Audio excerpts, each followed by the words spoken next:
The transport shuttle touched down on the frozen surface of Kelvar 7 with a heavy thud that made Jake Morrison grip his seat. Through the small window he could see nothing but white snow and gray sky blending together, like they were the same thing. The door hissed open and a wave of cold air rushed in that made him gasp. It felt like someone had punched him in the chest. The temperature display on his wrist showed -42 degrees and the number kept dropping as he watched. Jake pulled his thermal suit tighter around his body and stepped out onto the ice. His boots crunched on the frozen ground. Around him, other candidates were emerging from their shuttles and he could see them shivering, despite their thick fur or scales or whatever their alien bodies were covered with. There were 73 beings gathered on this frozen moon and Jake was the only human. The Galactic Survival Academy had never let a human join before and now, everyone was watching to see if he would fail.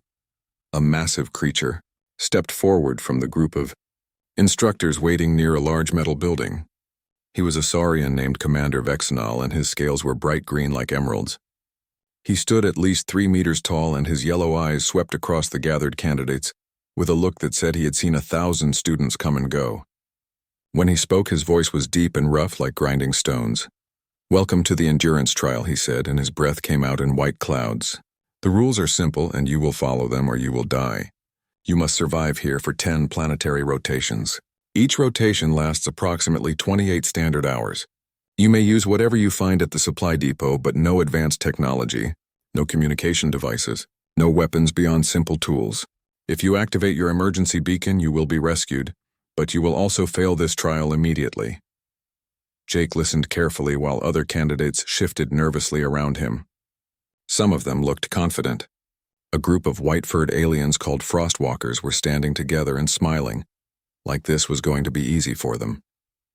Their thick coats rippled in the wind and they seemed completely comfortable in the freezing temperature. Near them stood several crystalline beings called Vex who were already looking sluggish as the cold affected their silicon-based bodies. "One final rule," Commander Vexenal continued. "You may trade with each other. You may form alliances. You may work together or work alone. Survival in the real galaxy requires flexibility and intelligence. Show us what you are capable of. Now go." The moment he finished speaking, the candidates scattered like startled birds. They ran toward the supply depot, which was really just a large open warehouse filled with random equipment and materials. Jake held back and watched the chaos unfold. Aliens were pushing and shoving and grabbing whatever they could carry. He saw fights break out over thermal blankets and arguments over who saw a particular tool first. Jake had learned patience from his grandfather back in Alaska. The old man had taught him to hunt and fish and survive in the brutal northern winters, where the temperature could drop to -50 and stay there for weeks. His grandfather always said that panic kills faster than cold ever could. So Jake waited until the crowd thinned before he walked calmly into the depot. Most of the good supplies were already gone. The shelves were nearly empty and the floor was littered with rejected items. Jake moved slowly through the space and picked up things that other aliens had overlooked. He found a small plasma cutter that had almost no charge left in its battery. He found some metal poles that had been bent and damaged. He found thermal blankets that were torn and frayed. And in the back corner he found a case of emergency ration bars. The ration bars were formulated for human metabolism, which meant they were useless or even poisonous to most other species. Nobody else wanted them. Jake smiled and loaded all 30 bars into his pack. While everyone else would be fighting over food, he would have plenty. He also grabbed some coils of thin wire and a small container of sealant paste that had been knocked onto the floor. With his supplies loaded into a salvaged cargo sling, Jake headed away from the depot. Other candidates were already setting up camps near the large caves that lined a nearby cliff face. He could hear them arguing over who got which cave. The Frostwalkers had claimed the largest cave and were defending it aggressively. Several insectoid Clithera were trying to dig burrows in the frozen ground, but their mandibles kept scraping against solid ice just below the surface. Jake walked past all of them and headed toward the forest. The trees were tall and dark with thick trunks and branches covered in something that looked like pine needles. They reminded him of the forests back home. The wind was stronger out in the open, but once he got among the trees, it died down to a whisper. He kept walking until he found a small clearing protected by a natural wall of rock on one side. This was perfect. The rock would block the worst of the wind.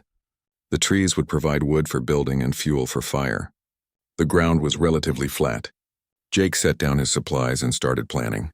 He had 10 rotations to survive, but he did not plan to just survive. He planned to be comfortable. He spent the rest of that first day gathering information. He walked through the forest and examined the trees closely. The wood was dense and full of sticky sap that oozed from any cut in the bark. The needles were waxy and water-resistant. The branches grew in predictable patterns that would make them useful for construction. He also found moss growing on the north side of rocks and a kind of lichen that seemed to stay flexible even in the freezing temperature. By the time the pale sun started to set, Jake had made his decisions.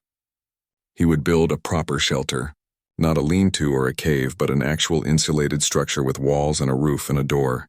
The other candidates were content to huddle in whatever protection they could find, but Jake knew that real survival meant staying warm and dry and well-fed. Everything else was just suffering. That first night was brutal. Jake had no shelter yet, so he wrapped himself in the torn thermal blankets and huddled against a tree trunk. The temperature dropped to -48 degrees. His fingers went numb inside his gloves. His face ached from the cold, but he had been cold before. He had spent weeks in his grandfather's cabin learning to respect winter without fearing it. Cold was just a problem to be solved like any other problem. When morning came, Jake was stiff and exhausted but alive. Around him, he could hear other candidates moaning and complaining. Someone was crying. He heard the distant sound of an emergency beacon activating as the first candidate gave up and called for rescue. But Jake stood up and stretched his sore muscles and smiled. The real work was about to begin. Jake started working as soon as there was enough light to see. The plasma cutter still had a little bit of charge left, and he used it carefully to cut down smaller trees near his clearing. Each cut had to count because once the battery died, he would have to use manual tools. The trees fell with heavy thuds into the snow, and Jake dragged them one by one back to his building site. His muscles burned from the effort and sweat froze on his face, but he kept working. The first thing he needed was a solid foundation. Jake used a flat piece of metal from his supplies to scrape away the snow until he reached the frozen ground underneath. Then he arranged flat stones in a rectangular pattern to create a level base. The stones would keep his structure off the ice and prevent moisture from rotting the wood. It was basic construction, but it would work. Once the foundation was ready, Jake began building the walls. He had learned log cabin construction from his grandfather during long summers in Alaska.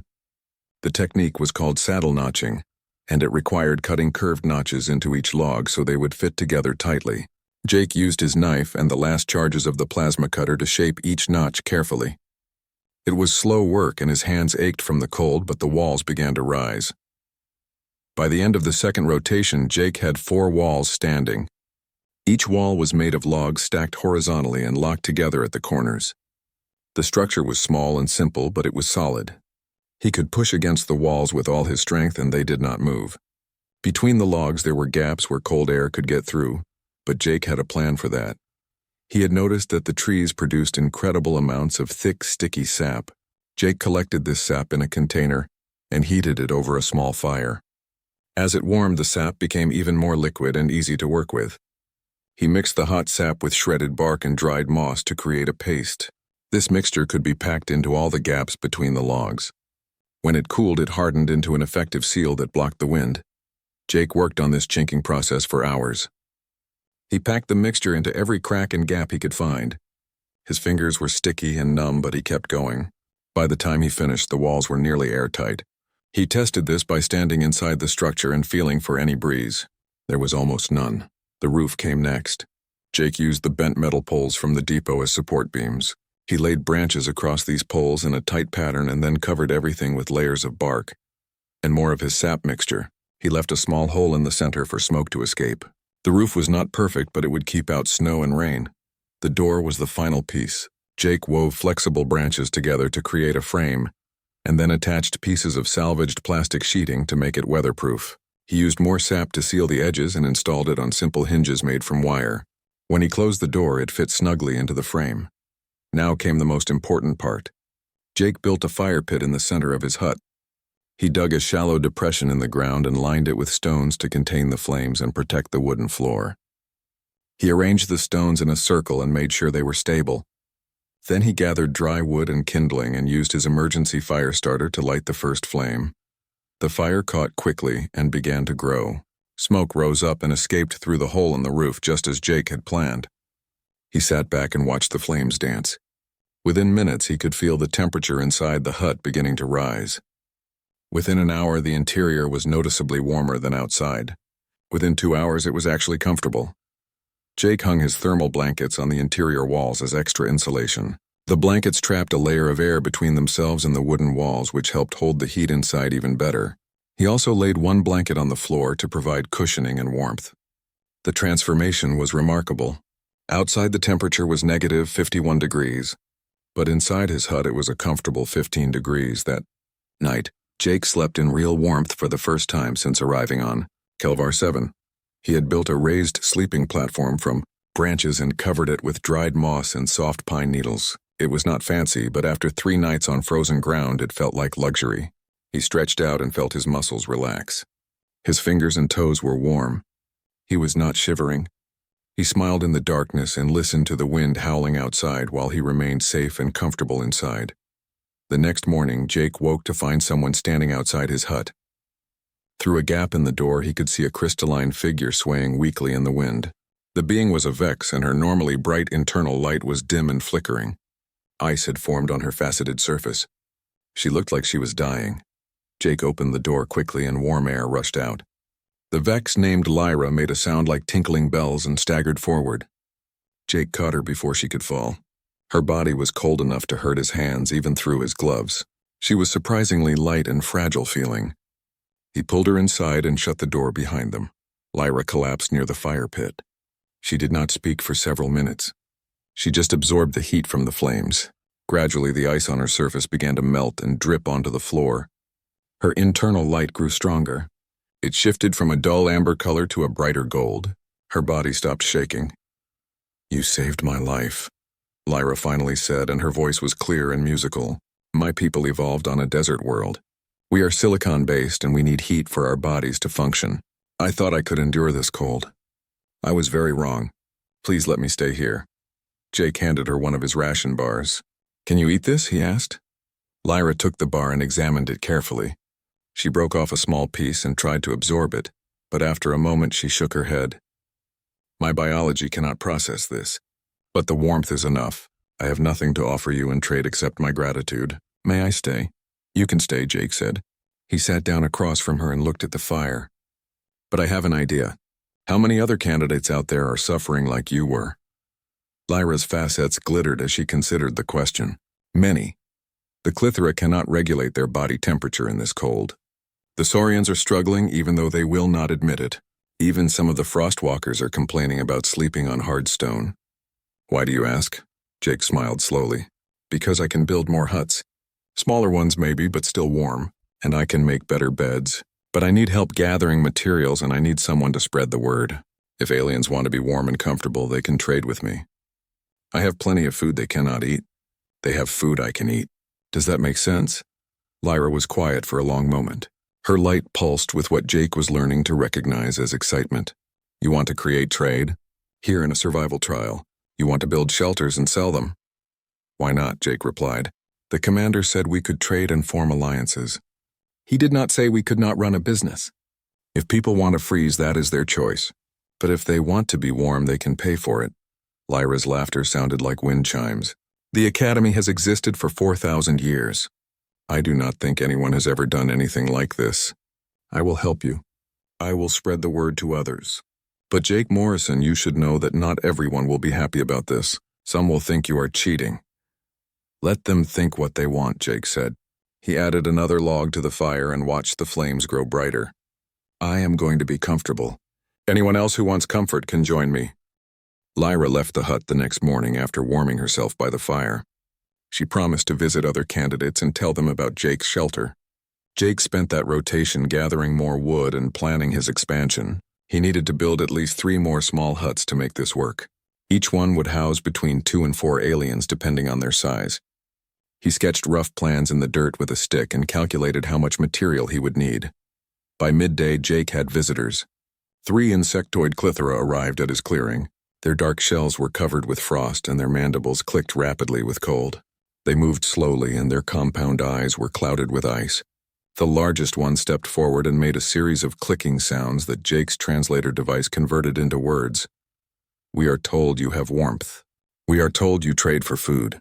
We have protein concentrate and mineral supplements. We offer all of it for shelter, the Clithera said. Jake nodded and gestured toward a spot near his original hut. I will build you a shelter. It will take 2 rotations. While I build, you will help me gather materials and cut wood.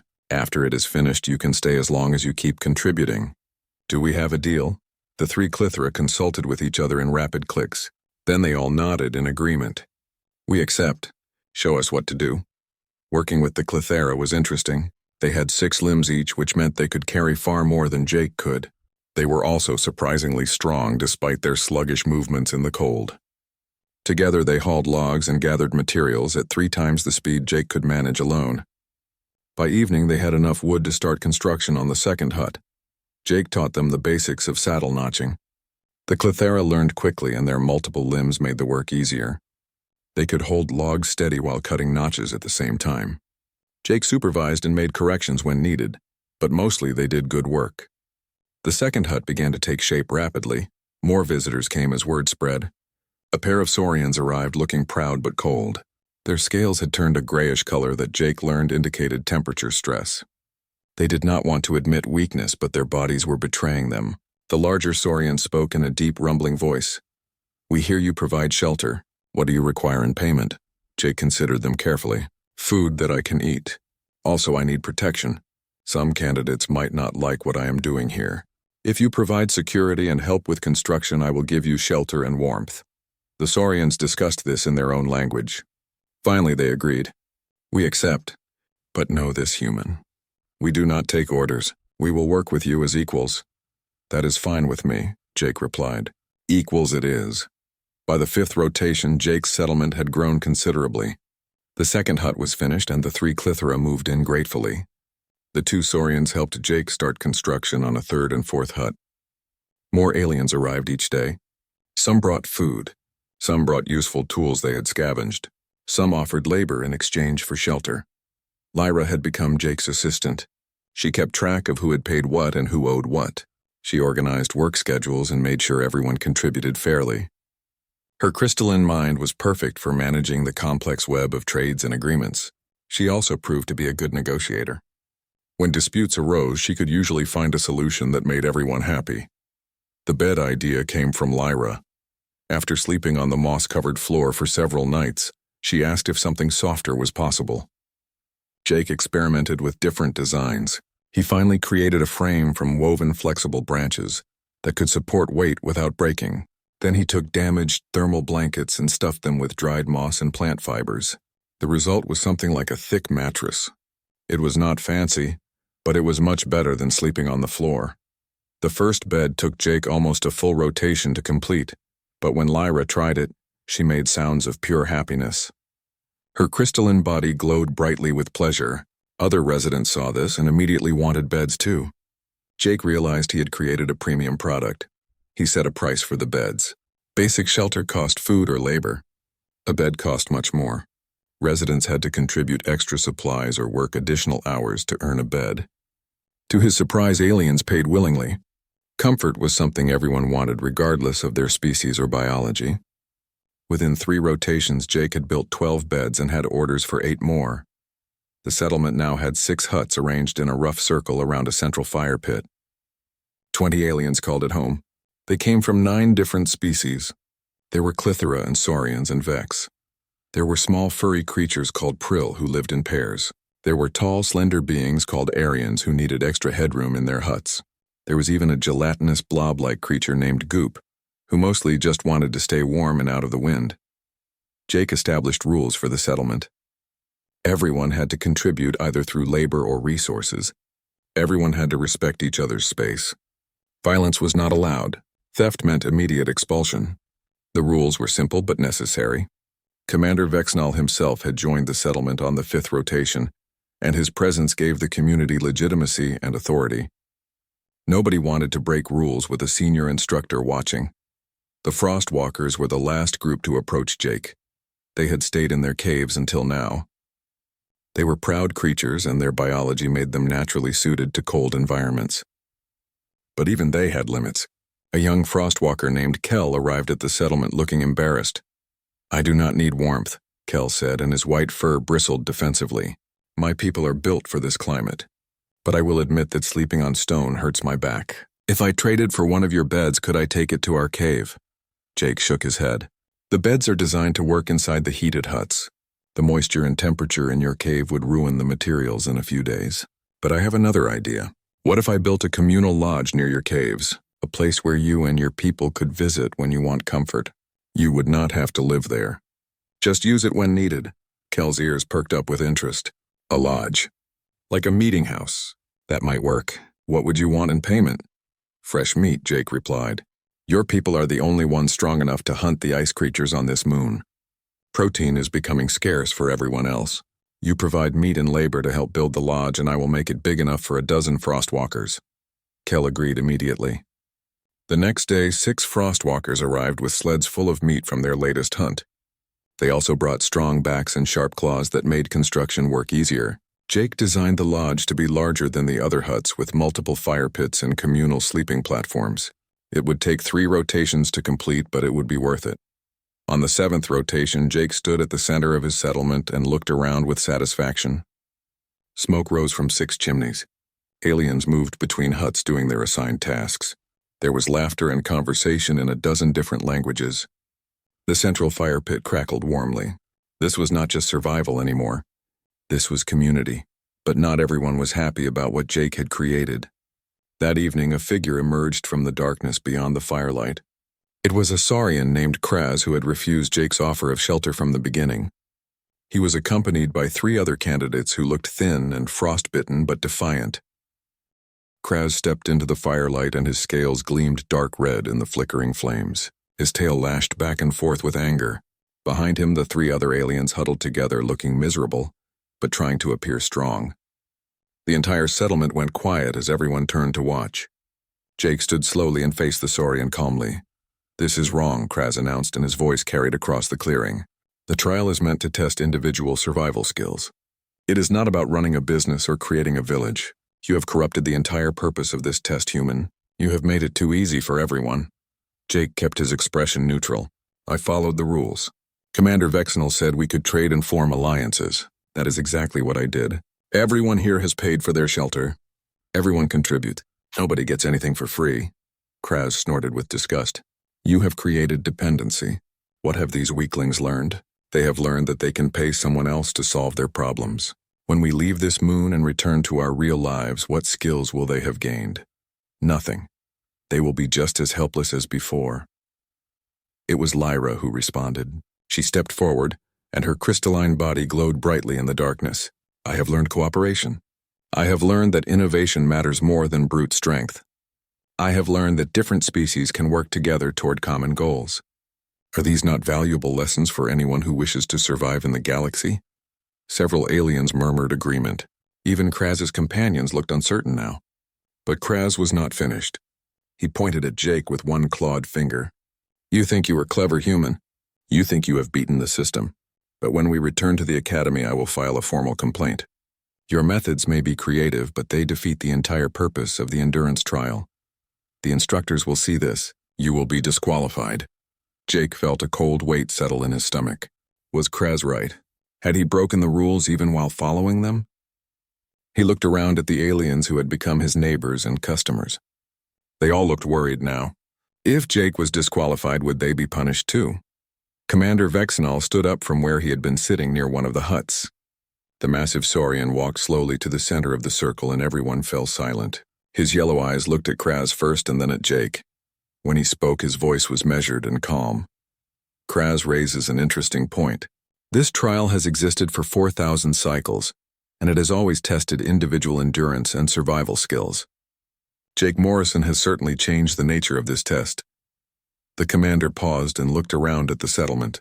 However, the question we must ask is whether that change violates the spirit of what we are trying to teach. Kraz looked triumphant, but Vexenal held up one clawed hand for silence. The Galactic Survival Academy exists because the universe is harsh and unforgiving. Beings die every day because they lack the skills or knowledge or resources to survive difficult situations. We test candidates here to prepare them for reality. But what is the reality of survival in the modern galaxy? The commander walked slowly around the fire as he spoke.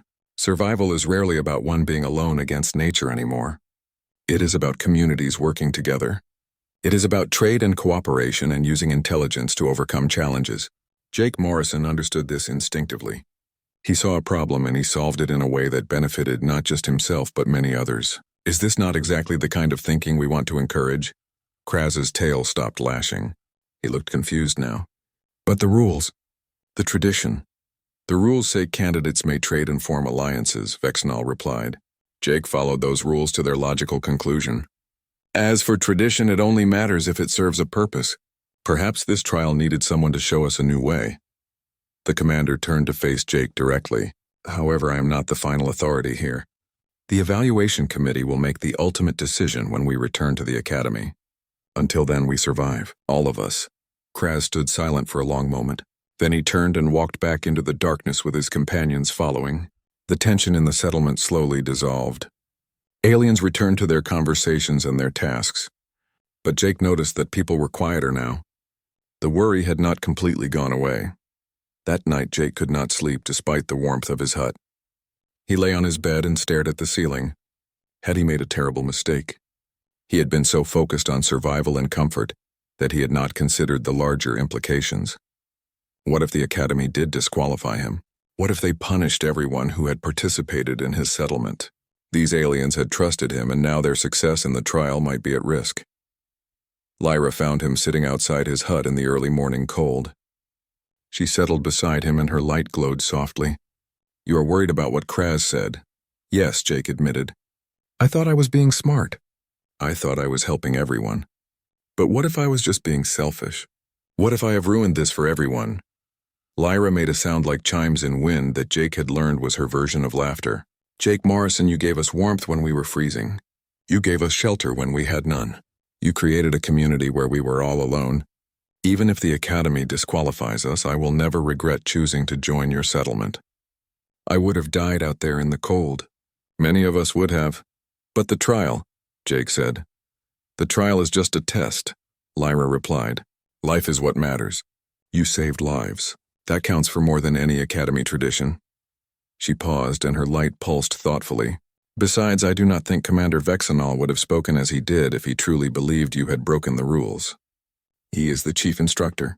His opinion carries weight. Jake wanted to believe her, but doubt still gnawed at him. He had changed everything about this trial. He had built something new in a place meant to test old skills. Maybe that was good. Maybe that was bad. He would not know until they returned to the academy. The next 2 rotations passed quickly. Jake and his residents continued expanding the settlement. The Frostwalker Lodge was completed and it became a popular gathering place. Even Frostwalkers who claimed they did not need warmth found excuses to visit and enjoy the heated space. The settlement now housed 23 aliens from 9 species. It had become a functioning village with its own economy and social structure. Jake noticed that other candidates who were not part of the settlement sometimes watched from the trees. They looked cold and hungry and miserable, but their pride kept them away. A few more emergency beacons activated as candidates gave up. The weather was getting worse as the trial entered its final rotations. The temperature dropped to -56 degrees. Snow fell constantly. Wind howled through the forest like a living creature. Inside Jake's settlement, life continued almost normally. Fires burned warm. Beds were comfortable. Food was shared. Work was divided fairly. Aliens, who came from worlds that had never known winter, learned to appreciate the simple pleasure of warmth. Species that normally competed or even fought with each other learned to cooperate. Jake watched all of this and felt proud despite his worries. Whatever happened when they returned to the academy, he knew he had done something meaningful here. The 10th rotation arrived with the worst storm Jake had ever seen. The wind screamed across the frozen landscape with such force that it bent trees and sent sheets of ice flying through the air like knives. The temperature plummeted to -63 degrees. Visibility dropped to almost nothing. Snow came down so thick that Jake could not see more than a few meters in any direction. Inside the settlement, every hut was packed with aliens seeking shelter from the deadly conditions. Jake's original hut held 11 beings pressed together around the fire. The walls held strong against the wind. The roof did not leak. The fire burned bright and warm. Outside, Jake could hear the forest groaning under the weight of ice and wind. He wondered if the candidates who had refused shelter were still alive out there. His answer came when emergency beacons started activating. The first one went off around midday, then another, then 3 more in quick succession. The rescue shuttles had to fight through the storm to reach the failing candidates. Through gaps in the blowing snow, Jake caught glimpses of the shuttles landing and taking off. Each one carried another defeated alien away from Kelvar 7. By evening, 7 candidates had given up and called for rescue. Kraz was not among them. Jake had to respect that even though he disagreed with the Saurians' methods. Surviving alone in this storm took incredible willpower and toughness. Jake hoped Kraz would make it through. The storm continued through the night and into the next morning. Inside the settlement, aliens huddled together regardless of species. Clethara pressed against Saurians. Vex shared space with Prill. The Frostwalkers had all crowded into their lodge where multiple fires burned. Even Goop, the gelatinous creature, had squeezed into one of the smaller huts. Everyone was safe. Everyone was warm. Everyone would survive. Commander Vexenal sat near Jake and watched the fire in silence for a long time. Finally, he spoke quietly so only Jake could hear. Regardless of what the evaluation committee decides, you should know something. In all my years as an instructor, I have never seen cooperation like this. Species that normally hate each other are sharing space and warmth. That is remarkable. I just built some huts, Jake said modestly. No, Vexenal replied. You built something much more important. You built trust. That is far more valuable than any shelter. The commander's yellow eyes reflected the firelight. The galaxy needs more beings who think like you do. I will make sure the committee understands that. The storm finally broke late in the morning. The wind died down to a whisper. The snow stopped falling. The clouds parted to reveal pale sunlight. Jake stepped outside and saw a transformed landscape. Everything was covered in thick ice that sparkled like diamonds. The trees were bent under the weight. The ground was smooth and white. It was beautiful and deadly at the same time. The trial was officially over. The extraction shuttles began arriving exactly on schedule. Their engines hummed as they settled onto the snow near the settlement. A group of Academy officials disembarked, led by an elderly Vex named Crystallis. She was even larger than Lyra, and her facets were deep blue like sapphires. She looked around at Jake's village with an expression that seemed like amazement. Extraordinary, she murmured, and her voice was like deep bells ringing. In 4,000 cycles, we have never seen anything like this. All the surviving candidates gathered in the central clearing for final evaluation. Jake counted 42 aliens, including himself. 31 had either activated emergency beacons or had been rescued unconscious from exposure. The Academy's medical team had saved everyone, though some had come very close to dying. Jake felt relief knowing that nobody had actually died during the trial. Kraz stood apart from Jake's group. The Saurian looked terrible. His scales were dull and scarred from frostbite. His body was thin from lack of food. But he was standing upright and his eyes were clear. He had survived through pure, stubborn determination. When Kraz's eyes met Jake's, there was no anger anymore. Just exhaustion and perhaps a hint of respect. Jake nodded to him. After a moment, Kraz nodded back. Crystallis addressed all the survivors in a voice that carried across the clearing. You have all completed the endurance trial, though your methods varied greatly. Some of you endured alone, proving your individual strength. Others formed small partnerships demonstrating basic cooperation. And some of you participated in something that has never happened before in Academy history. Her blue facets turned toward Jake. Jake Morrison, please step forward. Jake's heart pounded as he walked to stand before the elderly Vex. This was it. Either he would be praised or disqualified. Everything he had built and worked for came down to this moment. The silence was complete. Even the wind seemed to be holding its breath. In 4,000 cycles, no candidate has done what you have done here, Crystallis continued. You did not simply survive. You thrived. You created not just shelter, but an entire functioning community. You established trade systems and social structures. You brought together species that normally avoid each other. You turned a test of endurance into a demonstration of innovation. She paused, and Jake could not read her expression. Then her entire body began to glow brightly. You have passed the endurance trial with the highest marks ever recorded in Academy history. More than that, your methods will be studied and incorporated into future training. You have shown us that survival is not just about enduring hardship, but about eliminating it through intelligence and cooperation. Congratulations, Graduate Morrison. The clearing erupted in cheers. Lyra's glow was blinding with happiness. The Clithera clicked their mandibles in celebration. The Saurians roared. Even the Frostwalkers howled with approval. Jake felt his knees go weak with relief. He had not been disqualified. He had not failed. He had actually succeeded beyond anyone's expectations. But Chrysalis was not finished. She turned to address all the survivors. Those of you who participated in Morrison's settlement have also passed with honors. You demonstrated flexibility and willingness to embrace new approaches to old problems. Those who survived independently have also passed, proving your personal capabilities. All of you have earned your places in the Galactic Survival Academy. As the candidates began boarding the shuttles for the journey back, Jake took one last look at his village. The hut stood solid against the frozen landscape. Smoke still rose from several chimneys. The buildings would probably stand for years as a monument to human creativity and alien cooperation. Jake felt proud of what he had accomplished. Lyra approached him as he prepared to board. Her crystalline body sparkled in the sunlight. What will you do now, Jake Morrison? Every species in the galaxy will want to know how a human turned a survival test into a successful business. Jake smiled and thought about his grandfather's old lessons about winter and survival. I guess I will teach them what I know. That cold does not have to be something you just endure. With the right approach, you can make it comfortable. You can even make it profitable. The shuttle lifted off, and Jake watched Kelvar 7 shrink below him. Somewhere down there, his heated huts continued to stand warm and solid against the freezing wind. The aliens had frozen in the survival test, but the human had built heated shelters and sold comfortable beds. And in doing so, he had changed how the entire galaxy thought about survival and cooperation and the power of human innovation. The trial was over, but Jake's real adventure was just beginning.